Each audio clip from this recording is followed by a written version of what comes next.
In 1995, I helped Krispy Kreme secure the name KrispyKreme.com. At the time, they weren't really sure why they should actually get it. The web hadn't really, started to take hold yet. I grabbed it up, and it wasn't long before we realized why we should have KrispyKreme.com. My name's Jay Young. I'm the creative director of Krispy Kreme. I work in new concept development. Krispy Kreme's also a great place for people to go to understand our history. We're not a retro concept, and our history section is a great way to explain that, we opened our doors in 1937, and here's how we started. Here's what we were doing in the 40s and 50s. Here's what we're doing in the 60s and 70s, the 80s and 90s, and today and beyond. So it's a great place globally to let people know how we are crazy about innovation, technology, about consistency, about the hot donut experience, and give them a taste of that. We've also found that our website is a great way to reach people who are big fans of Krispy Kreme and want to get involved in, things like new donuts. We had many different donuts, and people helped us whittle it down just to 6 donuts that they wanted to see happen next year as featured donuts. Then once they decide the new donuts, they help us name those donuts. They can read what is in the donut, and then they can come below here and say, I think this one should be named Banana Crazy. They can submit these, and then they're registered. We've gotten thousands of ideas for names. We've found that the website is a great way to connect with people who want to actually give us their input. People just want to be involved, and they just love our brand. And after all, that's our mission, is to be the world's best loved brand. So this is a great way to connect with people and have them feel like they're part of this. We even have a permission-based marketing called Friends of Krispy Kreme, where people enroll to get a newsletter to kind of hear what's going on. We'd love to know your birthday. They tell us what their favorite store is, and then we tell them what's happening in that store. We may have singers come and sing, on jazz night, or we may have, a new promotion in that area, or some kind of community-based event happening, and we let them know. So it's a great way to connect with people in the specific markets, and we've used the website to do that, and it's been really, really successful. Last month we had over 390,000 unique visitors. Those are people who've never been to our website before, up from 110,000 unique visitors last year at this time. So that's quite a few more people coming to our site. I feel like the site has a lot to do with that, and I think that the excitement around Krispy Kreme has a lot to do with that too.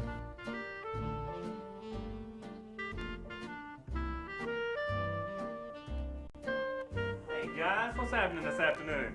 Where's my boy Ray at today? He's out at the boat bed. Do you think he is today? No, I got it. Now, is that who you said? Did you tell me Ray had a part-time job? He's got a part-time job. I think he's a greeter. He likes to talk to people. Imagine Ray liking to talk to people. Now, you guys have been visiting us since we opened here in '98, haven't you? Yeah. I was a 10,000 customer. Oh, if you remember right. What's so great about having regulars at any store, but this one, is that the relationships you're able to build with them. You get to know who they are. At Christmas time, Dennis and I typically, sometimes we give them a shirt, sometimes we give them a hat, sometimes we give them a travel mug, but it's just a relationship that you're able to build with these guys. You guys are the official coffee club, and this coffee club can be from 3 to 10, 20, depends on people's wives let them out in the afternoon. That's the problem with some of them. No, they won't let you out in the afternoon? No, mine will let me out. She won't let him back in. We'll let you back in sometime. These guys, their coffee club started off as 3 or 4 people. And then, some days it'll be 12 or 13 or 14.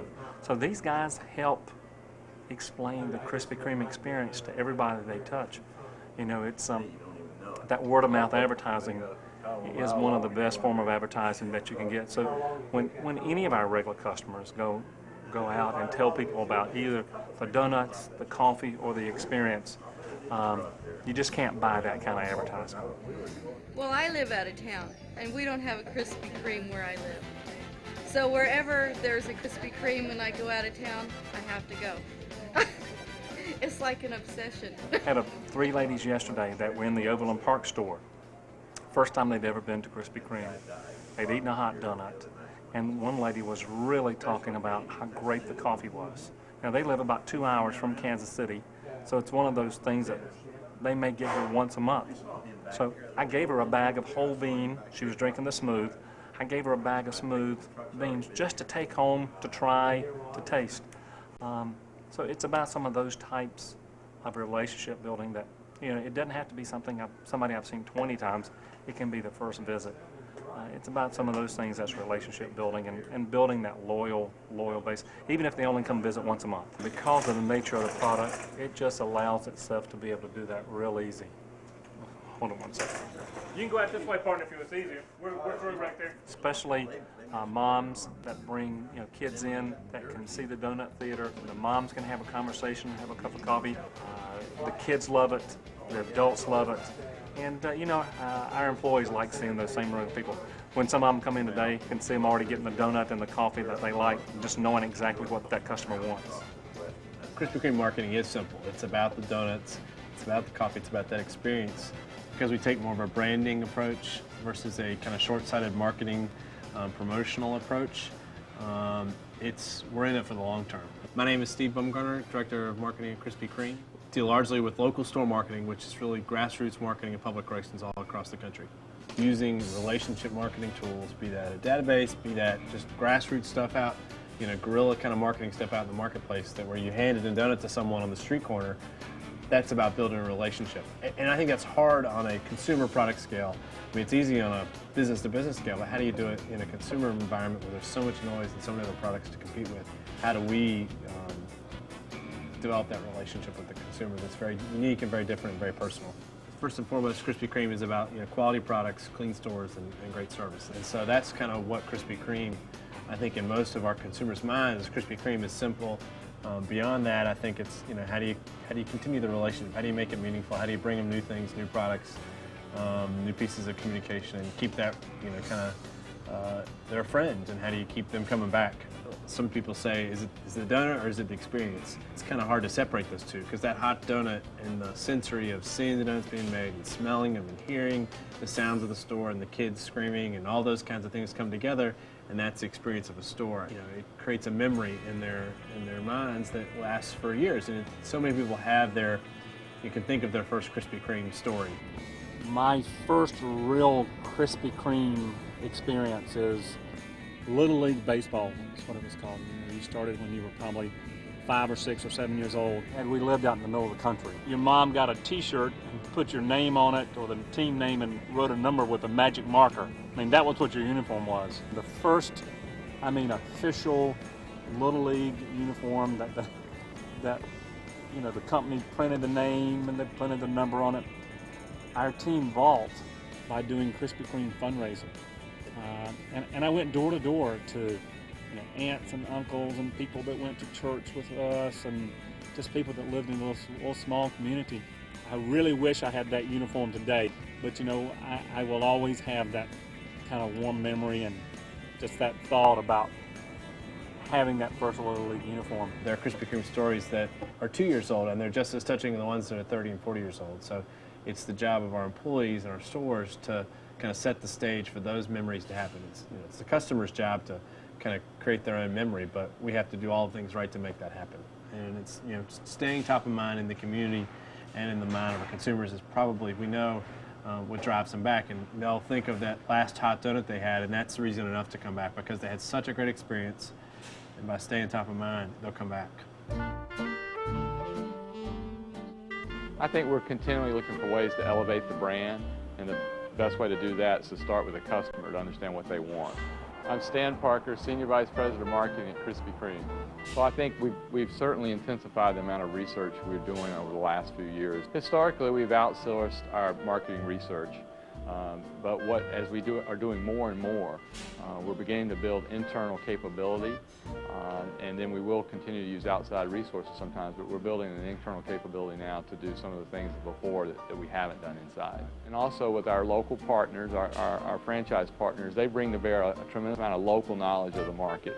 When we go into new markets in terms of site location and customers, we're looking for a number of key attributes. Some of the ones would include population, That would be daytime population and residential population. We look at traffic flows in the morning and the evening, zoning, because of the importance of having our hot donuts now sign, a neon sign. We have to have that very visible. We also look at access to property, and we look at other retail in the area. Is this a place where people come to shop? We measure customer satisfaction in a number of ways. We want to know who they are, where they're coming from before coming to the store, where they're going after they leave the store. We want to know how they feel about the brand and how they feel about our products. We certainly look at sales, customer count, guest check average. We do focus group where we get qualitative research. We've actually recently done some online surveys.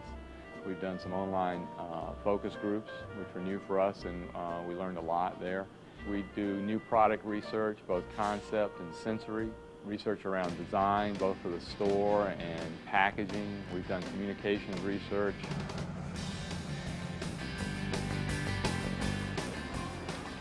We used research to help us with a huge strategic initiative, which was to improve our overall beverage program, and specifically our drip coffee or brewed coffee program. We made an acquisition of a micro roaster about 2 years ago, and shortly after that we began to go out and do sensory research with customers to understand their taste and what they wanted in coffee. We then talked to customers about how did they want us to talk to them about the new coffee, because we had some very high quality beans, we had a very unique roasting process, we had a delivery system that made sure the beans were very fresh. And what the customers told us was that was all important, but that they didn't need to know all those details. If we just told them that we were doing coffee the same way that we do donuts, that was good enough for them. So that began to influence all of the way we communicated with customers in store and through direct mail and some possible advertising that we're going to do.